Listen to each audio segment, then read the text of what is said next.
Hi, I'm Anushka, a SME Master's graduate. Hello, I'm Sophie. I'm the Managing Director for GAC here in Singapore. Hi, Sophie. Hi, Anushka. So my first question would be, what attracted you in the maritime industry, and how has your role evolved over the years to head in GAC? Yes. No worries. Yes, that's a good question. I'm not actually from the maritime industry as a background. I started actually as a finance in the finance area. So that was actually my studies. And I was an auditor for PwC, but I was approached by GAC actually to work for their finance department. And I thought it sounded very interesting. It was in the UAE, in Dubai. And I was in Stockholm at that time, and I was kind of in my career where I felt like it would be nice to actually travel abroad and see something different, being in Stockholm my whole life basically. So I came to Dubai, and Dubai is obviously one of the world's leading hubs, just like Singapore, for the maritime industry.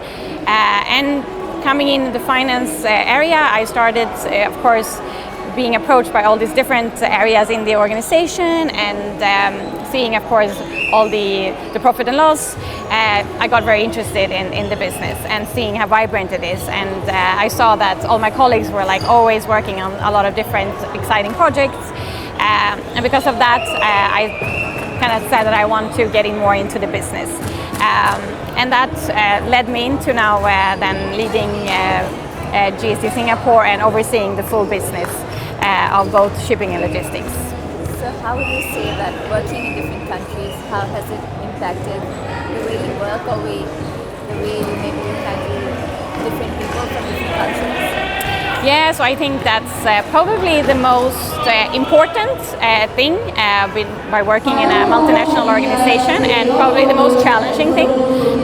I would say you're every day challenged by these different cultures. You can't really, I mean, you can learn about different cultures. Of course, you can read about how different culture works, but you also have to have a mindset that means that you're open for different cultures. And I would say not everyone has that. I actually am very intrigued and interested by different cultures. So for me, it has worked quite well. But there has been many times where I've been, not really sure how to act in a situation and not sure how I should adapt. But then you kind of just have to try to adapt and kind of listen to the other people and understand where they're coming from. And then usually it works.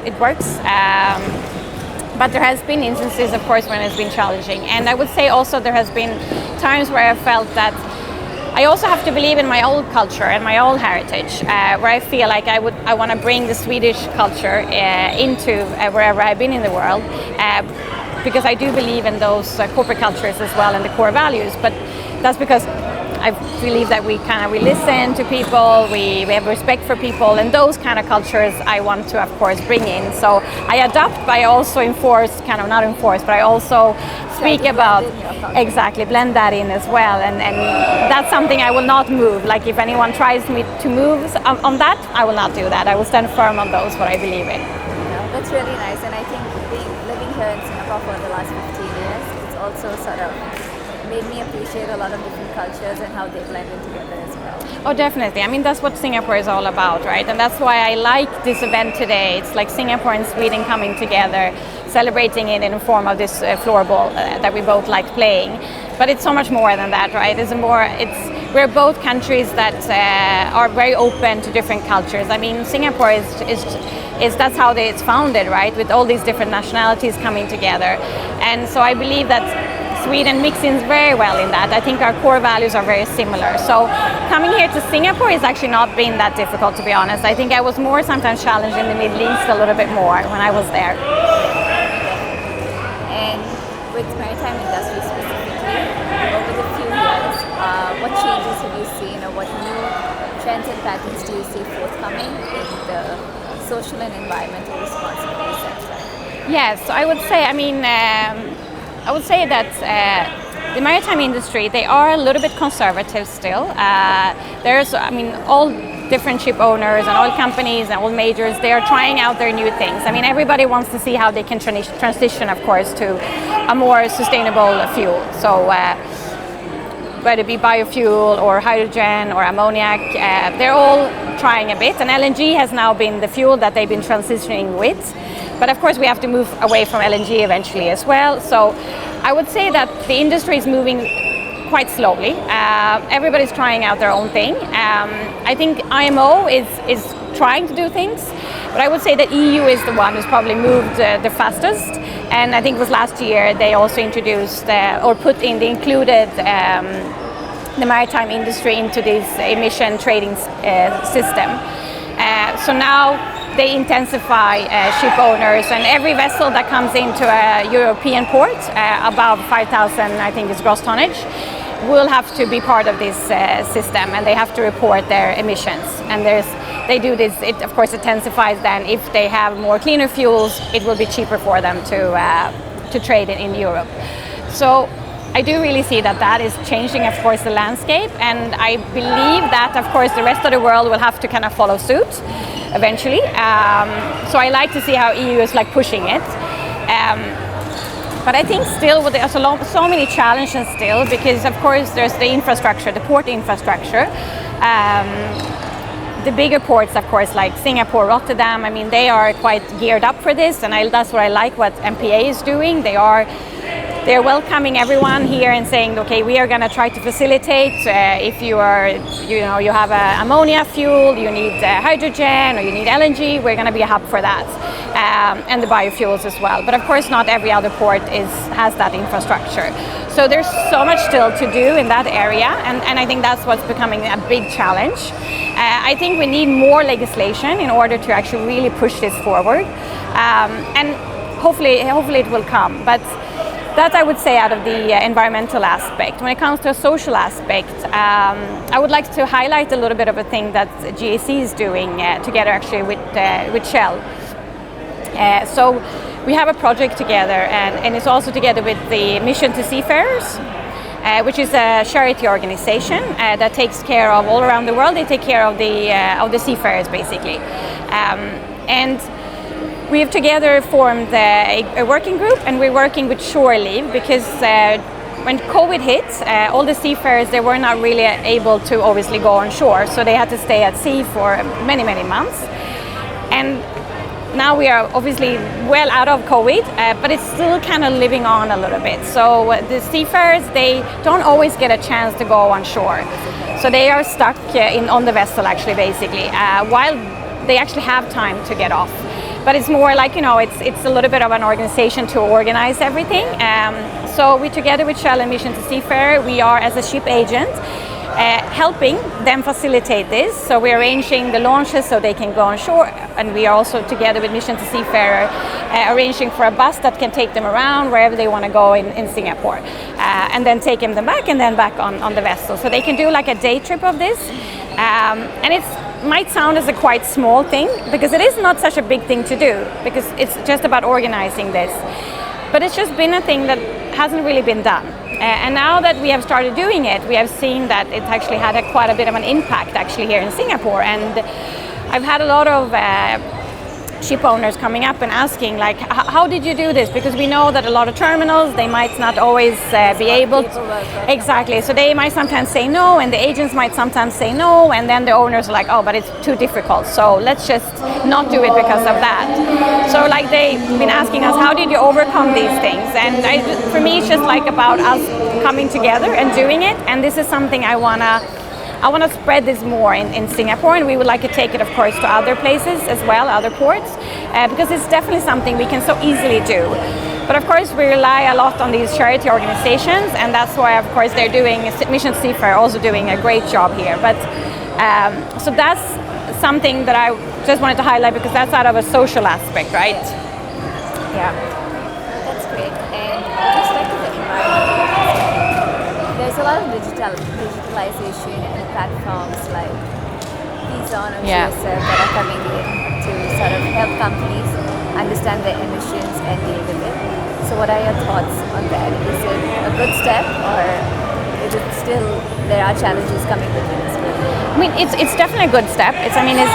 It will. I think these AI tools can definitely help the companies to, of course, track their emissions, but also to help them ensure how to be more efficient when they actually, on their fuel efficient. So I think there's a lot of things they can do. But in terms of every system, there will always be challenges, right? And it always comes with a cost. We know that as well, and it opens up a new landscape, of course. It's very difficult probably for companies to kind of to know where to, like, how to tread this market, to understand which are the good systems, what really gives us a value. So of course there's a lot of information out there, but sometimes you know what it is with all these AI, it's almost sometimes information overload. So it's about for companies now to understand what is it exactly that they need and find the right tool. But I think if you find the right tool, I think it can probably be quite valuable. So I think it's the right path to go. And I know that Singapore and MPA, for them, they constantly have been looking at it. I think they started this many years back to see how really they can drive sustainability through digitalization and automation. So they're definitely on that track. And I believe that probably will be a successful formula, but it always takes time and a lot of effort and money to get there. Definitely. Yeah. And given the maritime industry, it's very highly impacted by the political climate. So with the ongoing tariff situation with US and China and GAC's footprint, how has it affected, or do you see any future effects on the shipping and logistics industry in Southeast Asia specifically? Yeah, wow, yeah. What's happening right now, I feel a bit like we're in a different world today, right, compared to a few months back. So it will definitely have an impact. I think we're already starting to see impacts. The shipping industry and the logistics industry it will always quite immediately react. Of course, there's a short term and a long term, but now it's obviously China and US trade will be, of course, very difficult. I can foresee that China, they will still want to, of course, like to export to US, so maybe they will then move their supply chains into other countries in Southeast Asia, like Vietnam or Malaysia, so I think we will see a lot of reroutement of freight happening. And of course, all of this can create a lot of disturbance in the supply chain, and different trade routes can start all of a sudden getting much more volumes, which can then create a shortage in other places of containers, and so we might come into a little bit of what happened after COVID, right? And that can kind of happen again. I think we will see a lot of changes also with this kind of nearshoring, that you try to do your manufacturing a bit closer to your markets, because you'll see that obviously now shipping might be a bit more difficult, a bit more expensive. So then it makes sense to be a bit short, have a shorter transit time or shorter transportation time. But those are, of course, long term. So I think we're going to see a lot of movements. Probably freight rates might go up. We might see also that where tariffs, obviously China and US already happened, but for the others now, during these 90 days, maybe manufacturers start sending a lot of things to, people will buy a lot of things and stock up. So we might see a lot of movements for certain, but that's like temporary, and then of course that then will slow down. So I think it's going to be very volatile, of course, and it is a game of patience, and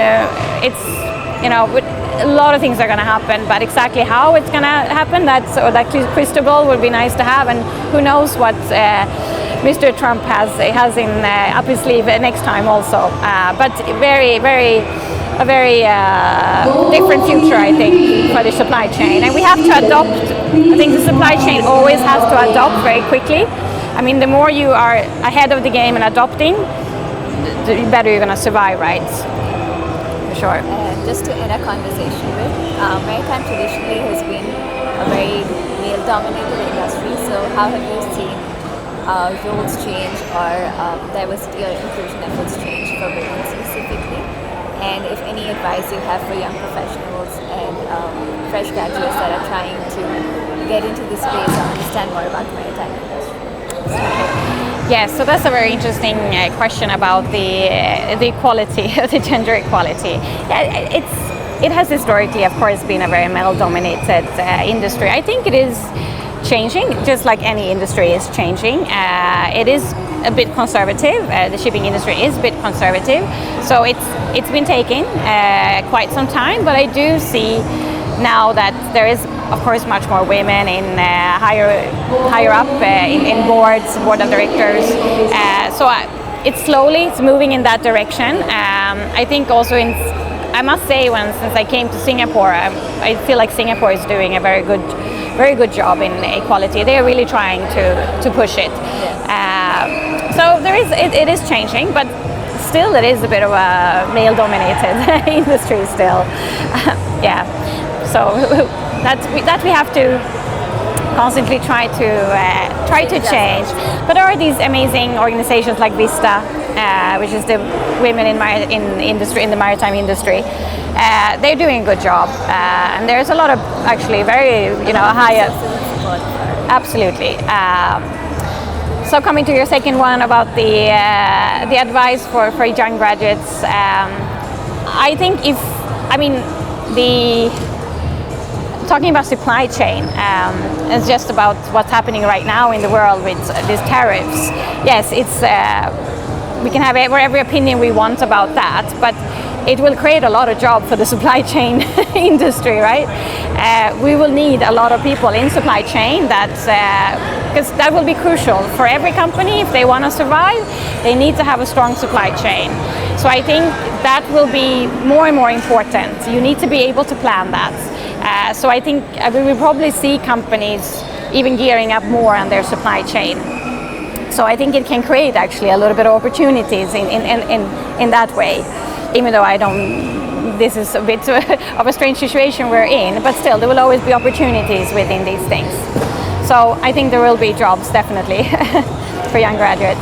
That's great to know. Thank you so much for your time. Thank you so much.